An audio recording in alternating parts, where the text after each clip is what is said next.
Welcome to the 35th CALLERLAB Convention. Today is Monday, March 17th, St. Patrick's Day, and this is the Digital Music Session 1. That is the more beginning one. I am Chris Jensen. I'm the moderator, and with me today is Buddy Weaver, our panelist. So, let's get started. First of all, let me introduce Buddy just a little bit. He didn't want a big introduction, so I'm just going to confine it to what's relevant to our purposes. He started calling in 1977, I think, in Hawaii. And he is the owner of several record companies, including Hi-Hat, Blue Star, etc., etc. So, ESP?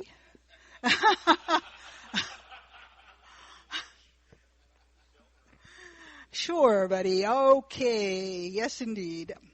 ESP. Now, I'm sure Elmer will be surprised to hear that.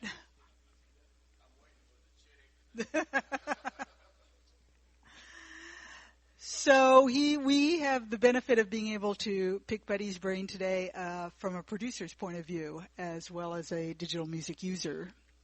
So my name is Chris Jensen. I haven't been calling anywhere near as long as Buddy, and I don't have the experience that Buddy has. What I have is I've been using digital music since I started calling, basically, which was in 1992.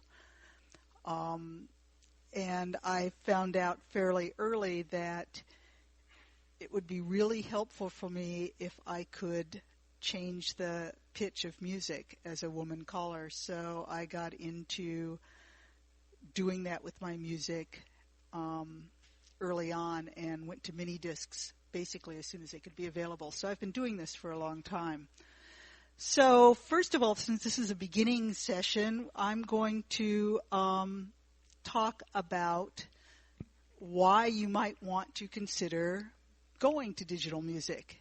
And first of all, let's just talk a little bit about terminology. When we talk about analog music, we could get technical about it, but basically what we're talking about is music that comes on records, vinyl, and music that comes on the tape, analog tape media. So we're talking about how you're getting your music.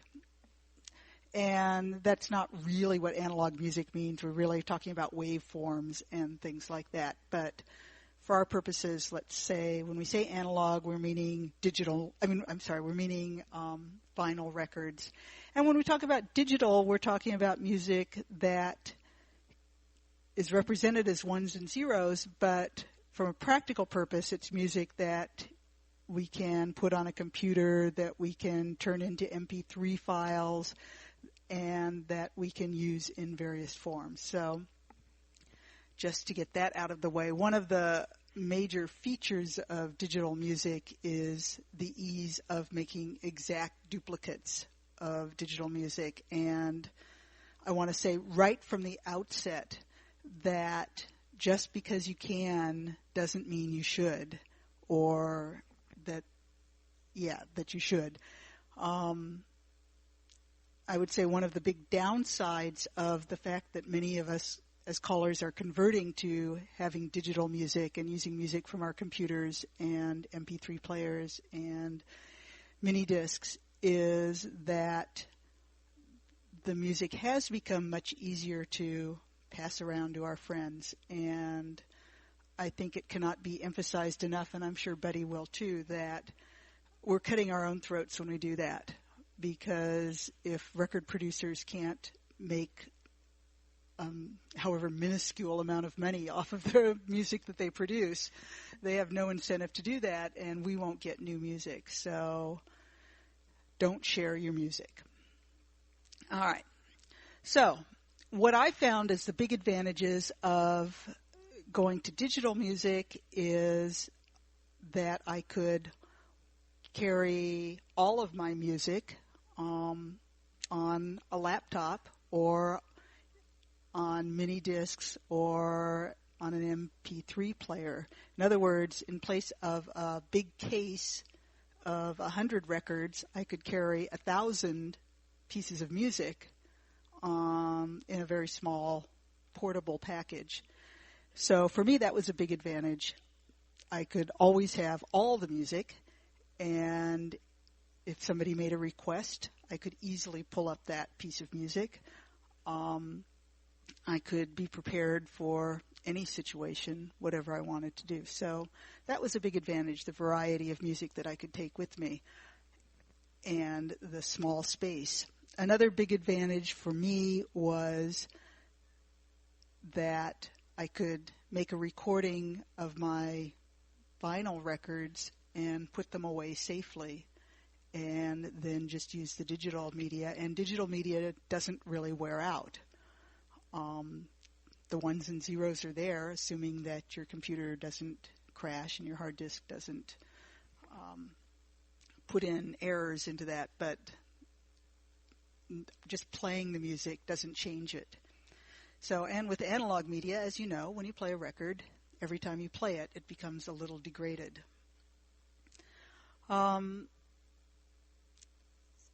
So those are convenience, variety, the flexibility that you have, and the durability of the media are, for me, some big reasons for converting to digital or using digital music. Buddy, do you have anything to add on that as to why it's nice to? It's a nice change. Yes, back there. Wait. We are on tape, so we need to. And is Tom going to become our? Okay.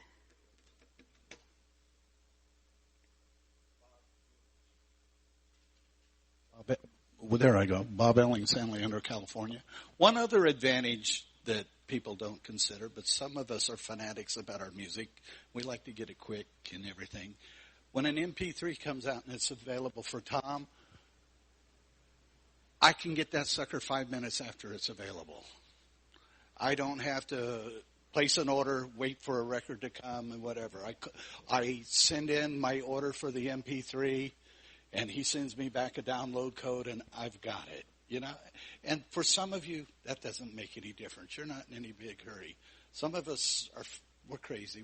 We're in so much in love with the music that when we decide we want a tune, we want to get it. Is there anybody out here besides me that's ever had that happen? No? Okay, and I want to follow up on one little issue. You know, she said about the not copying. You don't know how crucial this thing has become. I was talking to Tom last night. No, you have no idea. The top 10 records out last week. Number 10 sold how many copies, Tom? 26 copies. How many record producers you think can afford to produce music when a top 10 seller is 26 records? It ain't going to happen, folks.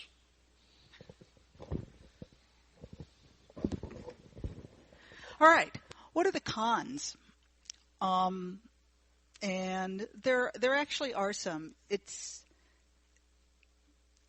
really easy when you get a new record to just take it with you to the dance and you just play it. You have, with that record comes the cue sheet on the case or the sleeve that the record comes in. So you can just go to the dance. You've got your cue sheet. Now, I know none of us ever do this. We always practice a great deal before we do this, but you could theoretically go to the dance, put the record on, and use it immediately.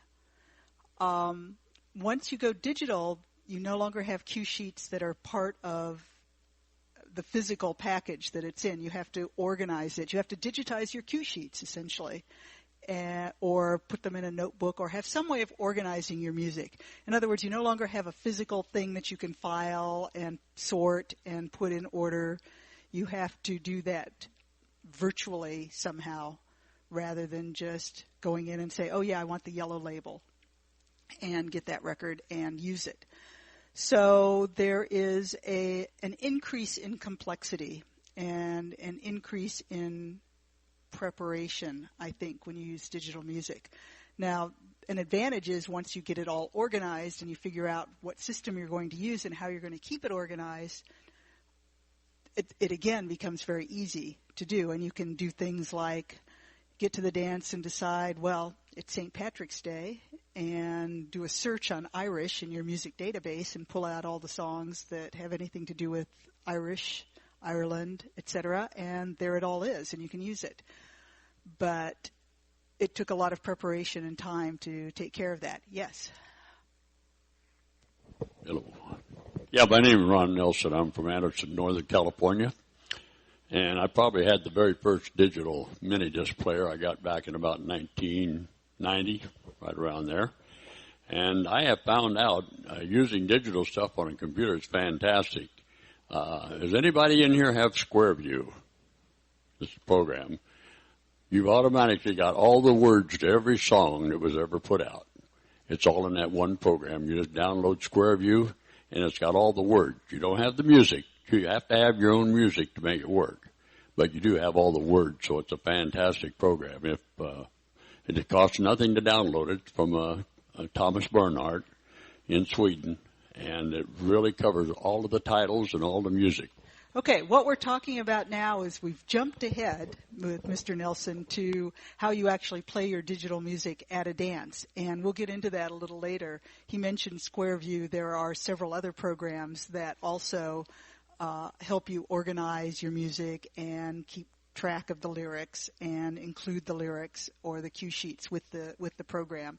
So that, again, is something to think about. When you're thinking about going digital, think about how you call your dance right now and how you do that. And then you have to, as you go to a digital solution, figure out how you're going to do all of those things using digital media.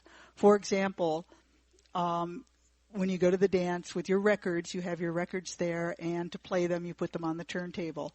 Well, when you go to the dance with digital music, first of all, you have a decision as to what media you're going to use to hold your digital music. You could use mini discs, which many of us did early on. You could use CDs. You could use an MP3 player, okay, which could be very small, or you could get a hard disk model that could contain all of your music, or you could use a laptop. Now, mostly what we'll talk here about is using a laptop for various purposes, and a laptop I found is the most flexible way of playing digital music. But, you know, there are advantages to the other forms, too. The advantage of an MP3 player like an iPod is its size. You can go into the dance and have all of your music, as you know from seeing MP3 players, on just a little tiny machine and plug that in. Now, the disadvantages of MP3 players is they don't give you the flexibility to manipulate your music. One of the things that we're used to being able to do with our records is slow the tempo down or speed it up, depending on the dancers and the effects that we want.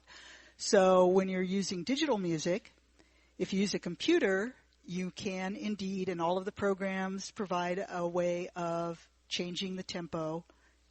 And even better than records, you can change the tempo without changing the pitch. So that's a really nice feature of playing your music digitally. But with an MP3 player or a CD player, you may not have that capability, so you've got to figure out how you're going to work with that. Have another comment in the back? Thank you, Tom. Okay, I am one of those guys that use an iPod, and I don't like that restrictions. And I've explained to callers the programs that we have are very powerful, and there's such a thing as batch processing. So I go in and make my entire list of songs, boom, and then I go and I batch process it to slow it down 98%, boom. And on my iPod, I have a directory depending on the speed. Because if I'm calling to kids, I want to be calling full speed. I'm calling to retired people, I want to call their smaller speed. And I don't want to have to unload the laptop, so I have it on my iPod. And you're not restricted. It's a fantasy that you're restricted. Yes, you cannot do that unless you're very clever and go in and load all your songs into the iPod and tell the iPod, this is a book. Then you can slow a book down or speed it up. So these options are available. There's an Arcos device that plays MP3s at variable speed. You can select the speed and that. You are not limited.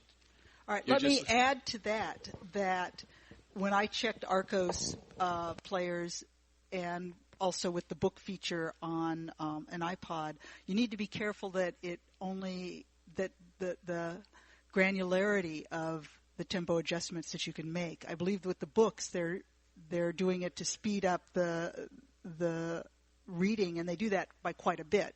I think they do like a 10%, 15%, 25%, and that's too much for some of the adjustments that we want to make. And the same with the Arcos. The adjustment was not fine-grained enough for my purposes, at least. However, the idea of making different versions of the songs at different tempos is exactly what I would do if I were going to use an MP3 player.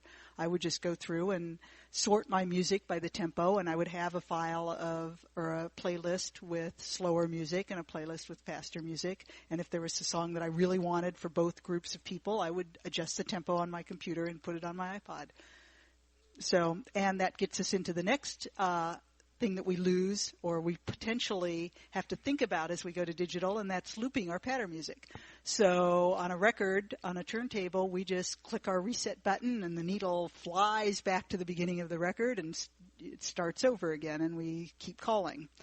Okay, so when we go to digital, we have to decide how we're going to achieve the effect of having more than 3 minutes and 45 seconds of music. Okay, and there are several solutions to that. One, if you use a computer, you can use a program that has looping. If you use an MD player, back in the old days, we used to do it by setting track marks and putting it, once we got into the middle of the song, we'd put it on loop and it would loop back. Now, newer MD players, I've heard, put in a pause before they loop. So that has become a disadvantage with newer MD players. On a computer, all of the programs that we'll talk about allow you to put in track marks, and then they will take care of automatically looping. You don't have to remember to put it in loop mode, and you can get essentially unlimited music out of your patter record. Another way of doing it, if you're using an iPod, is to, on your computer, before you get going, you edit. And we'll be talking about editing your sound files in greater detail in the next session, thanks to Clark.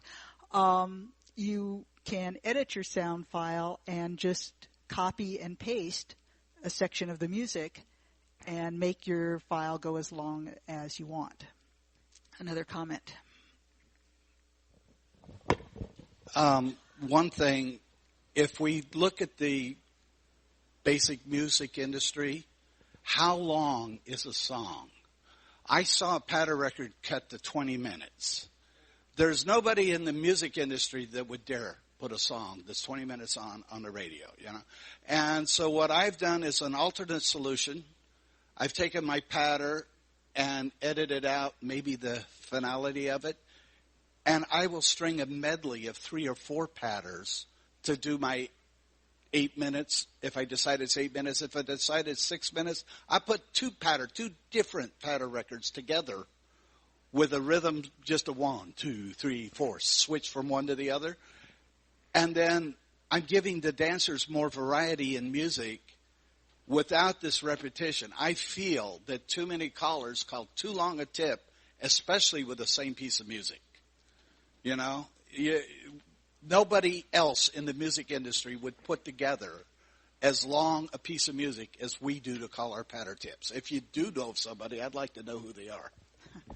All right, and another feature is that when we buy our music digitally, the producers, and I think Buddy does this, create longer patter music for us, so we don't have to do the editing ourselves. Okay, so those are some aspects to think about as you go digital. They're not cons against digital, but they are things that when you go digital you have to think about. You have to think about the added complexity. You have to think about keeping your music organized. You have to think about how you're going to recreate the features that we're used to using on a turntable in our digital music. Okay, the next thing I was going to talk about was how to get digital music. And when I put this to Buddy, his answer was really simple. He said, buy it. However, I was thinking more generally about the process of converting your music from analog to digital, and I was also thinking about if I have a choice between buying an MP3 file versus buying a CD, what am I going to choose? Now, we've heard the time element of instant gratification with an MP3 file, and that's true if the record producer will, or the music distributor will give you an instant link to it and you can get it instantly. That's a real advantage for certain circumstances. I personally prefer, if I'm buying digital music, I prefer to get it on CD. And my reason for that is on CD it's not compressed already. An MP3 file is a compressed music format, which means that some information contained in the original music file is thrown away and cannot be recovered. Most of the time that does not matter. The information that's thrown away is sounds that we as humans couldn't hear anyway. But nevertheless, I know in my heart of hearts that information is gone forever. And if I'm going to do any editing on the file, I would prefer to work with the full uncompressed original music file as much as I can. So I prefer to buy my music on CDs. CD is my first choice. Vinyl is my second choice. I'd rather do the conversion myself, get an uncompressed file, and then work with it. And then MP3 is my third choice for how to obtain music. Another comment back there. Virgil Forbes from Maryland. I'm with you, Chris, only I buy vinyl first, then CD, then MP3. The two times I've tried MP3 files, and I'm one of those who goes in and plays with all kinds of things, and when I try to expand the MP3 out to a wave and then recompress it, you can introduce far too many errors and even end up with things that don't really sound very good. Granted, we don't have the best musical reproduction equipment, but I would rather have something analog or a full wave file that I can work with and then compress myself rather than take an MP3 and try to work from that.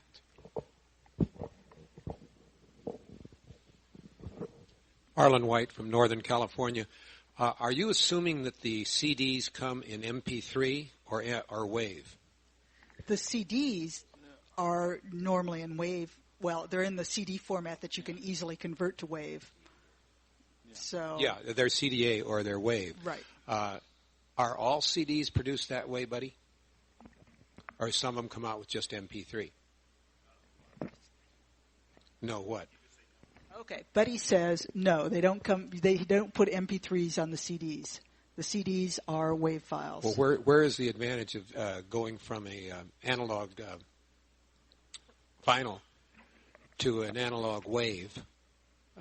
Like you just said, you went from what? Vinyl to CD to MP3. Yeah, but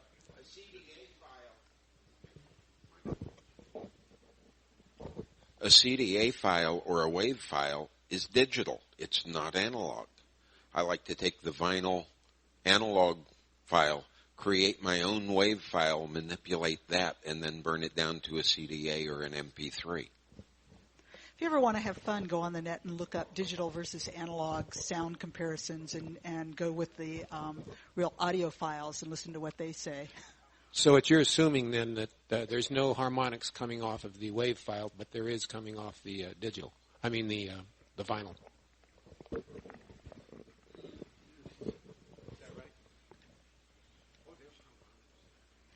We'll get into recording and converting in just a sec. Yeah. Anytime I buy a CD and I want to put on an MP3 player, I have to turn it to MP3. What would be a good program to use to turn the CD track to an MP3? I use a high-Q recorder. I personally use a Macintosh and I use iTunes, but I'm sure there are many files that. Yeah, iTunes is available on a PC also. Tom? Tom Dillon, Kentucky. One of the easiest converters, and I say easiest and free, is Music Match. It's the easiest thing. It's free. You download it, and it'll convert waves to MP3s at virtually no loss. But there's lots of other ones, but that's the easiest one, and it's free.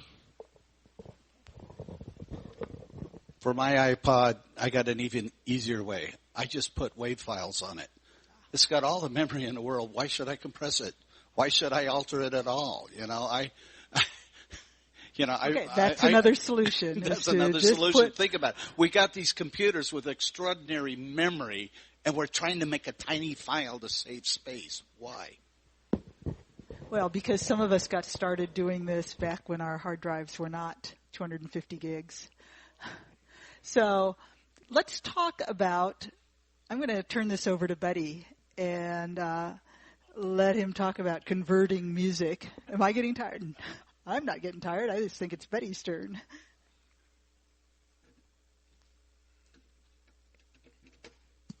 Thank you very much. Before I get started, I was hoping if you would not mind holding your Q&A or comments for just a little bit. I'll try to address as much as what I've heard so far and hopefully give you the answer you're looking for. First of all, the discussion was digital versus analog, and somebody had mentioned the differences between each. And there are remarkable differences. In today's music industry, and Elmer will attest to this the same, almost everything that we get as record producers comes to us in a digital format. We go in the studio, we come out with a digital format. That is then to make a vinyl record converted into what we would call an analog product. Now, the process to do this is taking a digital signal, and then it is then cut in what we would call lacquer.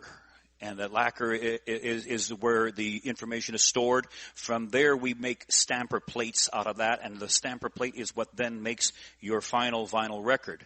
We cannot completely duplicate or replicate all of the sounds that you can find on a CD to vinyl. There are limits to vinyl. If we tried to do that, we've found in the past that some of our turntables are not compatible with that. You'll find some of the records where you have a needle that always tends to bounce. Why does my needle always bounce on this one particular record? It's because the producer made every attempt possible to bring that fidelity to that record, but it couldn't be done successfully. In many cases, you can go to a newer type of needle and get that done. The significant differences, and I have no feeling one way or the other to say that I want to go all digital or all vinyl, because I use both. I carry my Hilton turntable with me, and I throw records down on many occasions. And I am not going to take the time to convert every single one of my 5,000 records onto a laptop, because in some of those cases there may be a particular song that I like to use once a year. It may be something off of ESP, and I'm not going to convert it to the computer just to play it once a year. I want to be able to reach in there and take out the piece of vinyl, and that's just for me. The other advantage I find to using vinyl, and we're going to get into talking about how you make digital out of vinyl. But before we get into that, never forget that there's certain advantages to vinyl. Number one, it works. It works every single time. You walk over, you put it down, you put the needle on it, and it always works. It doesn't take 6 months to queue up when you're trying to be the next caller on a multiple caller event. And there's nothing worse than dying 1,000 deaths standing there with 60 squares waiting for you to get your computer to queue up because it decided to update at that very moment.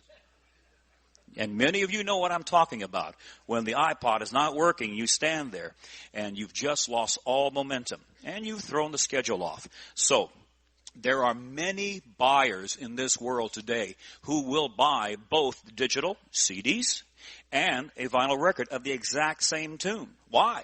Because they take their CD and they put it onto their laptop. When they're doing a single caller dance, it's digital. And I'll show you some of the differences in that. But when you get to a multi-caller event, you're not walking up there with 5 laptops strung out across the table. They walk up with a record, they slap it down, and it works. They're on, they're off, they're out of there. And everybody, I guarantee you, everybody on the calling staff will be really happy that you went up there, did your thing, and got out of there. Okay? the differences between, or rather to start converting analog to digital. There are many callers go to their old records and they say, I'm just going to go ahead and record it onto digital. And I remember when we first got our mini disc back in 1823 or something like that, and sitting there with a Hilton turntable and just doing nothing but converting it over one record at a time. You understand, too, that if you're converting an old record to digital, you're converting an old record to digital. It doesn't get any newer because it's now in zeros and ones. It's still the same old record. And so, in many cases, if you have, and you do have, the option of buying a brand new record or buying the digital signal. When Elmer here puts out a brand new record, he's got a vinyl record and he has a CD with it. Many cases also an MP3. When we put out something on Blue Star or Hi-Hat, it's going to have a vinyl record and it's going to have a CD right along with it. The CD is our signal that we brought in from the studio. You're getting exactly what came out of the studio. You're getting that sound. I have put together a little comparison. This is a little audio for you here. In the first comparison, we use the same song, and this is the old I Found a New Baby on Blue Star. And in the first one, this is a playing it on the old Hilton 200 or 300 or 100, whatever the heck it was. It had the newer needle on it. And played from a record and put it on the digital. And in the second comparison, or rather the second clip here, is what we put out on CD. And so you'll hear the difference for yourself. So here now, goose it up a little bit, please, Chris. This is the record.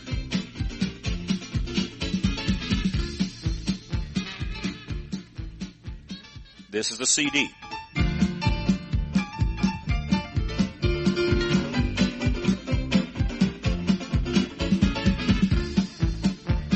Uno más. Record.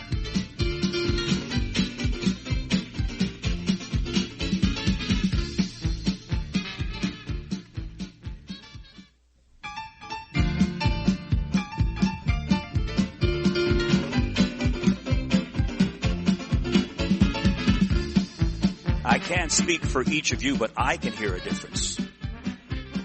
And if I can hear a difference, I guarantee you that someone else hears a difference, because I don't think I'm the only one in the room who can hear that. And if it's broadcast through a quality sound system, then you have really enhanced it. So what I say to you is, if you have the opportunity, if you have the choice to buy it in an original digital format, and your goal is to be digital, then, how do you stop this thing? Yeah, lift the needle for me, will you? If you have the opportunity to buy digital, buy it, because there will be no comparison. Elmer, you have a question? Why I didn't play the record on a turntable? I didn't know. Elmer's question is, why? I said both of what you played there came from the computer. Why didn't you play a record, a vinyl record on the turntable so we could see the difference? I'm sold out.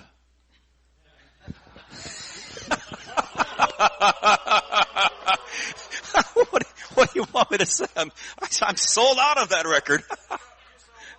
I sold both copies. Margie bought the other one. Jeez. In some cases, we're able to take an old record, and I'm going to give you the second comparison here. This is the original record, first cut. The second cut was when we went back and found some of the studio tapes. And with modern technology, and we believe me, I am nowhere near the digital expert that I am on a stage with. I'm taking 5 huge steps backwards here. I can just tell you what we've learned from experience, and my experience is based upon the last 10 years in playing with the music end of this, the musical production end of it. We can found that we can take old tapes and we can bake them and we can re-EQ them and we can come back with something that we didn't even know was there to begin with. And so this is the original record version first. Sorry, it's an old record. And I'm sold out of this one too.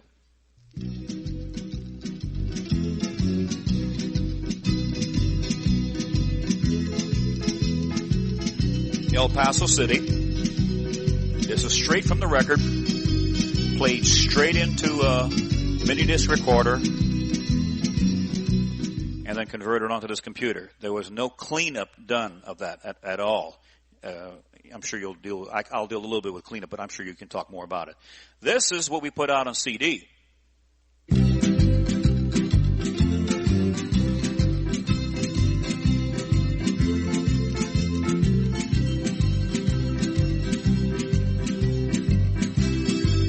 You hear a certain slap that you never heard before. You hear a mandolin I never heard before.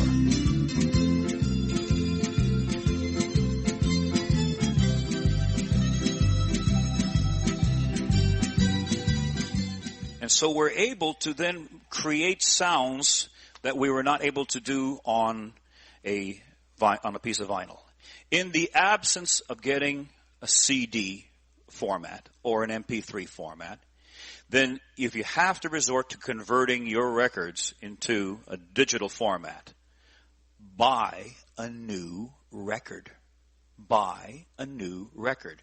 Because if you can find a record that has never been played, it will not have the groove wear, it will not have layers of dust and grime in there, it will not have its ridges worn down as much. Somebody will say, well, you can't find them old records. I challenge you on that statement. If you are diligent, you will find them. There are many dealers worldwide. Tom and Pam Dillander have a large selection of records. So too does A&S Records, Bob Shiver. So too does Ed and Judy, who are here as vendors. And if you search around, and Perry Barnes is another one. You get to know the dealers on a first name basis and be diligent in your search. Your favorite record is out there. It was in somebody's record shop that was closed up and stuck in a box somewhere. And someday somebody's going to open up that box and say, oh, were you looking for a copy of this old ESP record? Well, we happen to have found it for you. You take a brand new record, you apply a little bit what we find is an anti-static material. It's called Groove Glide, and it is sold at most of your guitar centers.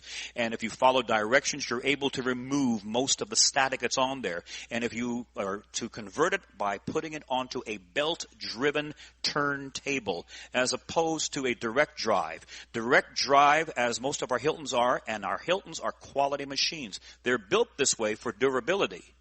And these particular turntables have the motor positioned directly beneath the platter. The older the turntable, the more wear you have on your motor, and the motor hum becomes more prevalent. And the motor hum is transferred through the platter, through the record, and into the needle, and into whatever you're recording on. So if you have a belt drive turntable, you are eliminating direct contact between motor and platter. If you absolutely cannot find a brand new copy of your record, or you are insistent upon saving the $5.50 or $7 that you will have to skip a meal for that week, that you have to use your worn out old record. There are methods you can do to clean your old records. You can start with something as simple as a solution of mostly distilled water and a drop or two of something like a dish detergent, and simply putting it in a bowl and putting your records up on end, and using a very soft bristled paintbrush, you're able to work through the grooves somewhat, to loosen as much as you can of that. Wash it down with some distilled water and groove glide. What you will have is you'll have a clean version of an old record. Okay? But it will be probably somewhat better than a dirty version of an old record. But bear in mind, it is still an old record. I wanted to touch on one more thing, and that is digital storage, but it comes down to three different categories. Digital storage, to me, I approach it from the record producer's end, but I'm also a square dance caller. I dealt with mini discs for many, many years until I realized that my mini disc player, the print kept getting smaller and smaller every week. until I was at a dance one night in the Bay Area, and I could not read it because it had shrunk all on its own. I figured it was because of the sea air, and I had to ask the lady in the front square, I said, could you tell me what this says, please? And she did, and I said, that's my last dance with the mini disc player. Went over to CDs. I happen to actually like CDs a lot, and because I use a CD player for a good long time, that's where we got in the habit of using extended play hoedowns, because we found that that's about once and a half through on our hoedowns, on the Blue Star, Dance Ranch, and hi-hat labels. And that's about all I want to be up there for. Nobody wants to hear me for more than a tip and a half. So, we're done with. So the mini discs we started with, I found they failed. I've had mini discs just go bad. When you stick it back in, error. Take it out, stick it in another machine, error. And you've lost everything that's on there. That's all it is. What do you do about it? You cry. Who really cares? You lost it. It's the way it is. If you go to CDs, I recommend highly that you become educated on CD burning, and you become educated on CD, the difference in CDs. Not all CDs are created the same. We found through years of trial and error that the best product for us, or in my humble opinion, comes from Japan. And it is a product by the name Taio Yuden. And it is an industry standard within the CD duplication manufacturers. We have found the error rate is much, much smaller. We have found the failure rate is higher among some of the other products. I'm not going to name other countries, but they are all offshore. Your particular experience may vary. I'm only sharing with you what my experience is. So that's number one if you go to CDs. Also, number two on CDs, burn it slow, 4X. I had a fellow, there were about 4 of us at one time who went in and bought Gemini CD players. This is a few years back over in San Diego. And I was out there using the heck out of mine. Just loved the seat thing. And I called my buddy and said, how's it working out with your CD player? He says, I hate it. I take it out to my dance and it freezes up on me every darn time. Really? I said, well, are you using, a CD from the Blue Star, Dance Ranch, or hi-hat label? I'm sorry. He said, no, he's burning his own. I said, well, tell me about it. And he says, I don't know anything about it. I just I have my music on my computer and I just say burn a CD. Well, he's burning it at 32X. And it couldn't be recognized at that speed on his CD player. It was failing. It was failing because it was burning too fast. Do I know why? Do you know why? Oh, I'm sorry. Chris doesn't know why either. I don't know why either. All I can tell you is the slower the burn time, the 4X is ideal. It's about the slowest you can get. That works well. Burn it slow. Burn it on a quality CD. Back up your material. Back up everything you have. If you're going to convert, when I convert anything, whether I'm converting a piece of vinyl for myself, I put it onto a separate hard drive because they are relatively inexpensive, and I save it as a WAV file. A WAV file, as was discussed earlier, is the same as a CDA file. That's what you get off of your CDs. And it's as close as you can get to the original of what's coming through your sound card, whatever you're using at that very moment. You want to make changes to it. You want to go ahead and clip it, cut it, skew it, re-EQ it, twist it, tail around. Do it. Save it then as a separate file. Do not corrupt your original file. Makes sense, doesn't it? It's just like if you have a copy or if you have an original document, you want to mess with it, you'll make a copy of it first and then mess with it. You'll always keep your original intact. You'll always have that there for you. And regardless if you are using CDs or or an MP3, or if you're even putting WAV files on your computer, back it up. It's cheap. A hard drive costs next to nothing, and it saves you hours of grief later on. Okay? How many here have had a computer crash? Yeah, okay. There's many liars here. No. Well, everybody has experienced a computer crash at one time. And once it crashes, you lose it, including your MP3s that you've purchased. In many cases, Tom has been very good about coming back. If you say, my computer crashed, I need to get a new MP3, I know that he and Pam will help you out to get you back to where you were. Bear in mind that if you deal with other sources, for example, I bought from Walmart.com, They're helpful to a degree. After so much time has passed, there is no more help. You will buy the product again. Okay? So back it up. That's all I have to say. If you have any Q&A, I'll be happy to listen to it.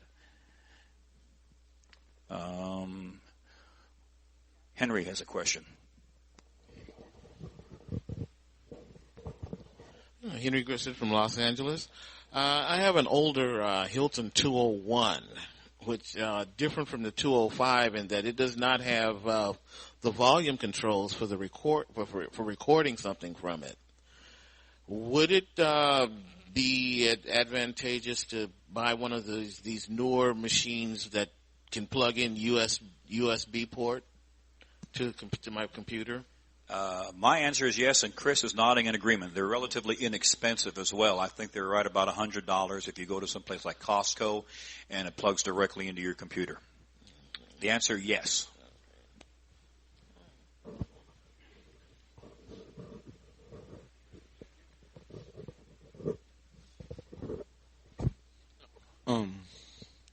What is the best CD player to use? I mean, that's like asking which is the best record label to use, but I could give you my answer. No, but CD player. I mean, that CD. I have no. Do you have an idea of what this? You can go. You know, my recommendation is Google recording. it.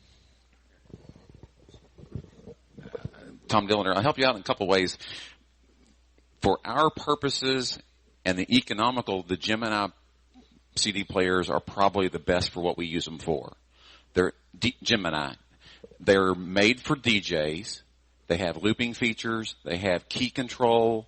They have speed control, all built in. And, you know, you can spend from $159 to $299. That's the most portable for what we, for the tools that we use it for.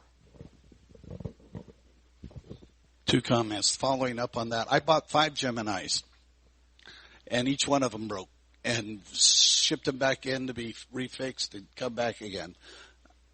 And so I went to an iPod.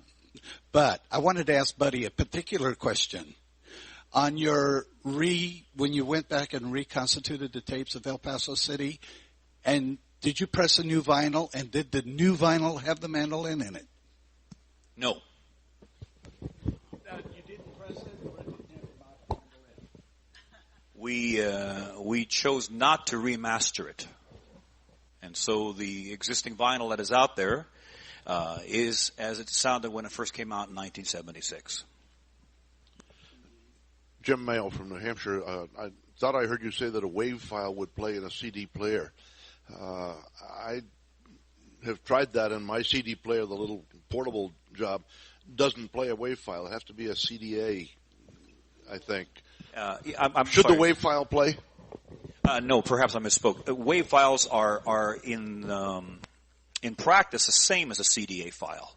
They're in practice the same as. So you'll find that when you purchase a CD, which is in a CDA file, when you burn it, or rather rip it onto your computer, you have a WAV file. If you have the same consistency, you have the same quality.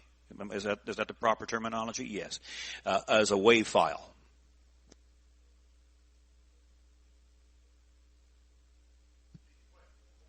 Go ahead. Oh. You have to have CD burning software that will convert the WAV file to burn a playable CD.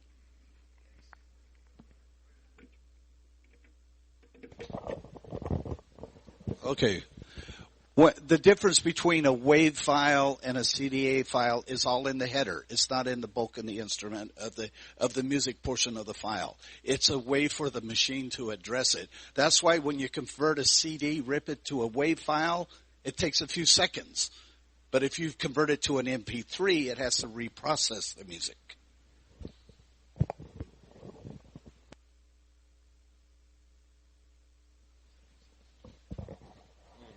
I found with my Vista that you really don't need to buy MP3 burning because I found it came with it. And it converted to MP3s and all that. I mean, yeah. It's right in there. Be aware that when you do use your burning programs, go into your options pull-down menu so that you can determine what the default speed for burning is, because that's where it says it. That's where it tells you what your speed is, and that's how you change speed is under your default settings. I was going to make one other comment too, because we talked about MP3s briefly. When you do there's a lot of controversy on the size of the files that you want to save as MP3s. As near as my research has produced, the sound quality of an MP3 being as close to a WAV file is done if you can compress it to about a 192 kilobytes per second. Is that what a kbps? Yeah, 192 would be your magic number. If you go greater than that, it really doesn't make that significant a difference. And if you go less than that, you might find some differences. And again, this is based upon research that I've done, and this is on practice, what I do when I put MP3s on my computer. They are at 192.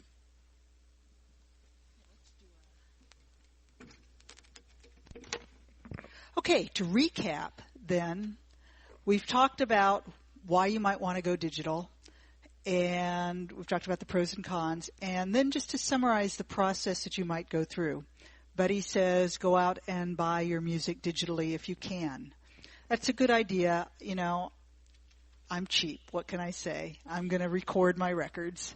So what do you need to record your records? You need to have a turntable. And we talked about using a Hilton turntable versus getting a belt-driven turntable of some type. I have to say that I did both. In my early days, I recorded directly from my Hilton 201. And then I recorded some from my hi-fi turntable that was connected to my regular stereo system. And the sound difference was noticeable to me, and I'm not golden-eared by any means, and I could hear a major difference. So after that, I decided to just always record from my hi-fi turntable. What I lost was the ability to do any tempo adjusting as I recorded, but once I switched from doing mini discs to doing recording to WAV files, that didn't matter anymore because I would do my tempo adjusting later, which we'll talk about in the next session. So you need a turntable and you need some way of recording. Generally, you're going to want to, if you can, record to a computer. That gives you the most flexibility. You can record directly to CDs. There's equipment that lets you do that. I don't know why you would if you have access to a computer, unless you want to totally avoid a computer. You could record to MD, but again, I'm not sure why you would do that. You could record on a computer directly to MP3. That's possible with software, but again, I don't know why you would do that. So record to a WAV file. Then you're going to process that WAV file, because when you record, I find I don't worry too much about where I put the needle down. I'll just put it down quickly. I actually, for cleanup purposes, assuming I'm using old, worn-out records, for cleanup purposes, I actually want some recording without the music. I want some quote-unquote silence, white noise. I want the background noise without the music. So you record and then you move it into, and here's another thing you're going to need alongside your computer, you're going to need some music processing software. Now that can be the same software that you use to record your music. So you get some music processing software. You can go online and research that. The name I'm going to give you today, I'm giving it to you because it's free and it is public licensed. It's just free. And that's Audacity. And it's being developed constantly by software developers around the world are working on it. They get new plugins fairly frequently to do various digital signal processing. So Audacity is a name you can remember. A lot of callers swear by Cool Edit, which used to be available for free and has been taken over by Adobe and is no longer available. It's not available. I'm sorry? That's true, it was never free. There was a shareware version out originally where you could use it and only use two of the functions, and every time you opened it up, and if you wanted to use another function, you'd have to quit it and then open it up and use another function. So it was never totally free, but a lot of callers used it.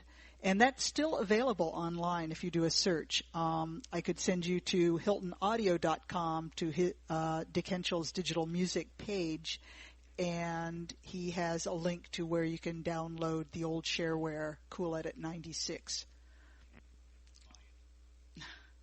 However, we all believe in buying software, unless you can use Audacity, which does a good job. Okay, so Audacity. Audacity is a program that, you can record into it. It accepts the audio signal and turns it into ones and zeros for you. And you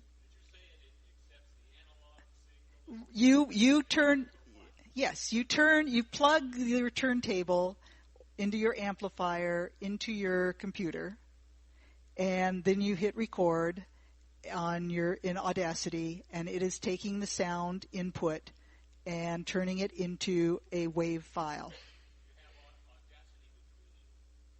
Audacity is software. So it's on your computer. You need to have software on your computer to record music. Mm-hmm. Excuse me.